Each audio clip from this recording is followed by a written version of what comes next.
Independence Day, Nigerians. Welcome to another wonderful edition of the g9ija TV News Headlines with your host, Dr. Champion. Today's Independence Day. And of course, we just had the wonderful speech, some people say not too inspiring, not too hopeful speech by Mr. President.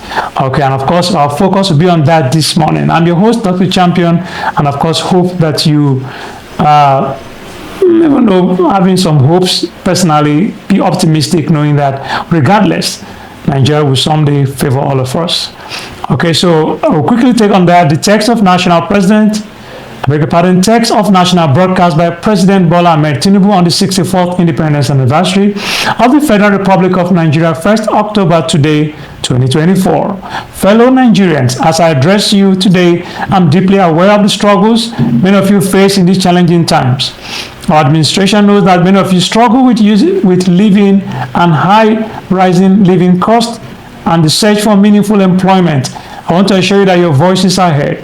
As your president, I assure you that we are committed to finding sustainable solutions to alleviate the suffering of our citizens.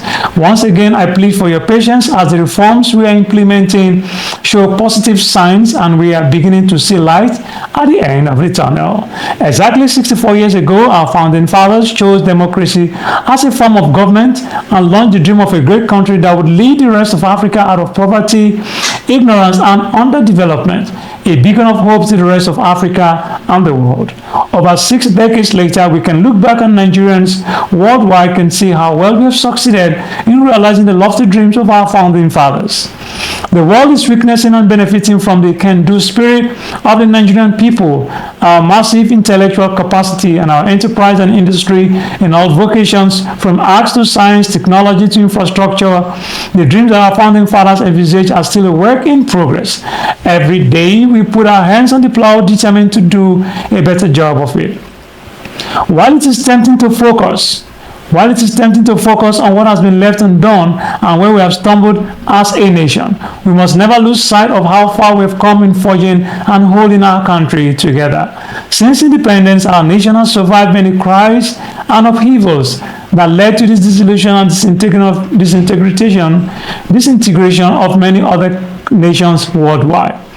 6 years after independence, our country descended into a political crisis that led to a bitter and unavoidable civil war. Since returning from the brink of that darkest moment, we have learned to embrace our diversity and manage our differences better as we continue to work towards engineering a more perfect union.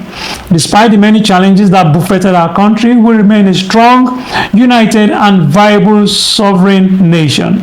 Dear compatriots, our independence anniversary gives us another chance to reflect on how far we have gone in our journey to nation building and to renew our commitment to building a better nation that will serve present and future generations of Nigerians.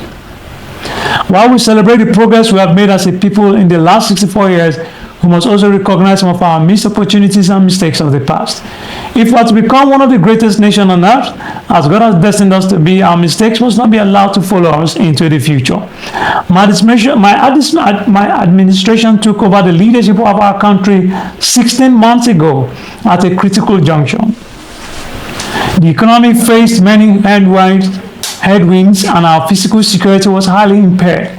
We found ourselves at a dizzying crossroads where we must choose between two paths: reform for progress and prosperity, or carrying on business as usual and collapse. We decided to reform our political economy and defense architecture.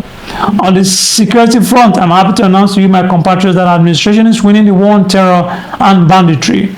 Our target is to eliminate all threats of Boko Haram, banditry, kidnapping for ransom, and the scourge of all forms of violent extremism. Within 1 year, our government has eliminated Boko Haram and bandit commanders faster than ever. As of the last count, over 300 Boko Haram and bandit commanders have been eliminated by our gallant troops in the northeast, northwest, and some other parts of the country. We have restored peace to hundreds of communities in the north, and thousands of our people have been able to return home. It is an unfinished business within our security agencies, which our security agencies are committed to ending as quickly as possible. As soon as we can restore peace to many communities in the troubled parts of the north, our farmers can return to the farms. We expect to see a leap in food production and a downward spiral in food costs. I promise you, we shall not falter on this. Our government has been responding to the recent natural disasters, particularly the flooding in parts of the country. After Vice President Kashim Shettima visited Maiduguri, I also visited to assure our people that this federal government will always stand with our people in their times of trouble. At the last meeting of the Federal Executive Council, we approved a disaster relief fund to mobilize private and public sector funds to help us respond faster to emergencies. Our government has also ordered integrity tests of our dams in our country to avert future disasters. The economy is undergoing the necessary reforms and retooling to serve us better and more sustainably. If we do not correct the fiscal misalignments that led to the current economic downturn, our country will face an uncertain future and the peril of unimaginable consequences. Thanks to the reforms, our country attracted foreign direct investment worth more than $30 billion in the last year. Fellow compatriots, our administration is committed to free enterprise, free entry, and free exit in investments while maintaining the sanctity and efficacy of our regulatory processes. This principle guides the divestment transaction in our upstream petroleum sector, where we are committed to changing the fortune positively. As such, the ExxonMobil Spetlat divestment will receive ministerial approval in a matter of days, having been concluded by the regulator NUPRC in line with the Petroleum Industrial Act PIA. This was done in the same manner as other qualified divestments approved in the sector. The move will create vibrancy and increase oil and gas production, positively impacting our economy. The more disciplined approach adopted by the central bank to monetary policy management has ensured stability and predictability in our foreign exchange market. We inherited a reserve of over $33 billion 16 months ago. Since then, we have paid back the inherited forex backlog of $7 billion. We have cleared the ways and means debt of over 30 trillion naira. We have reduced the debt service ratio from 97% to 68%. Despite all this, we have managed to keep our foreign reserve at $37 billion. We continue to meet our obligations and pay our bills. We are moving ahead with our fiscal policy reforms to stimulate our productive capacity and create more jobs and prosperity. The Federal Executive Council approved the economic stabilization bills, which will now be transmitted to the National Assembly. These transformative bills will make our business environment more friendly, stimulate investment, and reduce the tax burden on businesses and workers once they are passed into law. As part of our efforts to engineer our political economy, we are resolute in our determination to implement the Supreme Court judgment on the financial autonomy of local governments. The central concern of our people today is the high cost of living, especially food costs. This concern is shared by many around the globe as prices and the cost of living continue to rise worldwide. My fellow Nigerians, be assured that we're implementing many measures to reduce the cost of living here at home.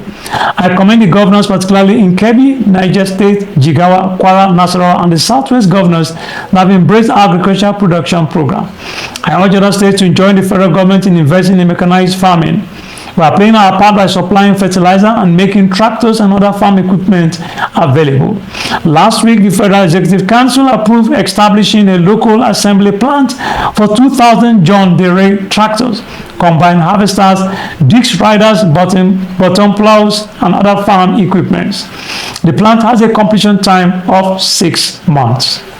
Our energy transition program is on course. We're expanding the adoption of the presidential initiative on compressed natural gas for mass transit with private sector players. The federal government is ready to assist the 36 states and FCT in acquiring CNG buses for cheaper public transportation. Fellow Nigerians, while we're working to stabilize the economy and secure the country, we also seek to foster national unity and build social harmony and cohesion. Our economy can only thrive when there is peace. As we work to overcome the challenges of the day, we remain mindful of the next generation as we seek to galvanize their creative energy towards a better future. We live today with the future we wish to bequeath to our children in focus, recognizing that we cannot design a future that belongs to them without making them its architects.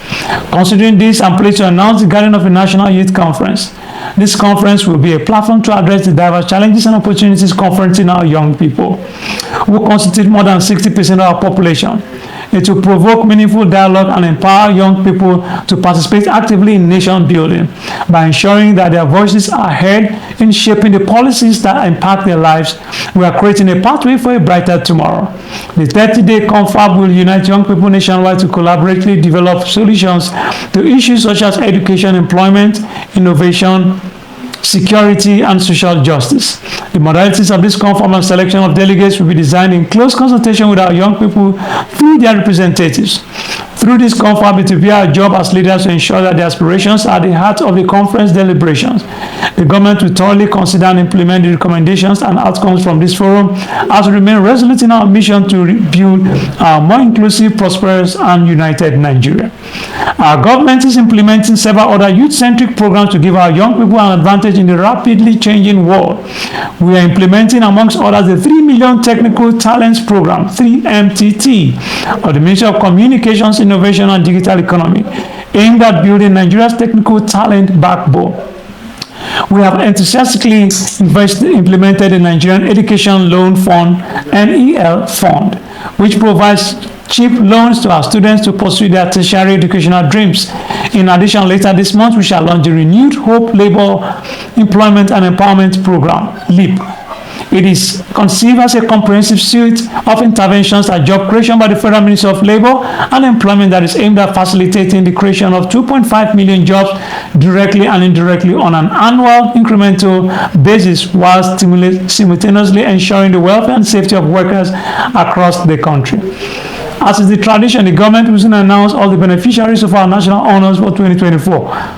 The Senate President and the Chief Executive of the Federation has been conferred with the honor of the Grand Commander of the Order of the Niger. The Deputy Senate President and Speaker of the House of Representatives have the honor of Commander of the Order of the Federal Republic, while the Deputy Speaker of the House has been awarded Commander of the Order of Niger.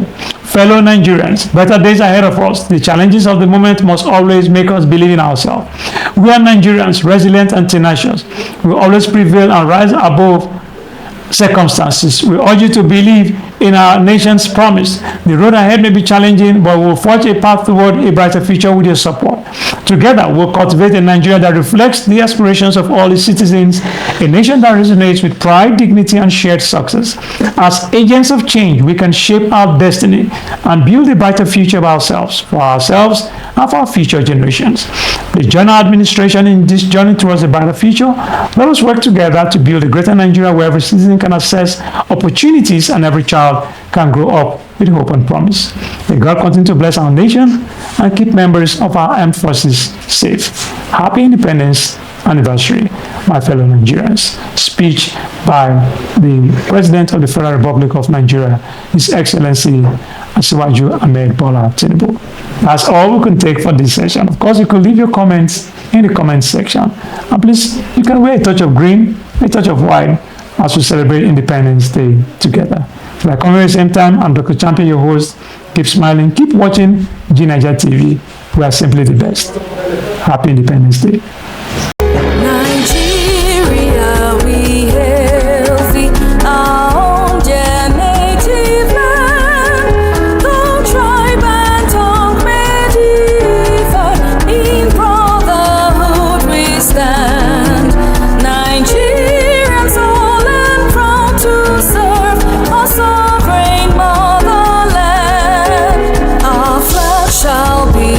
Symbol that truth and justice reign.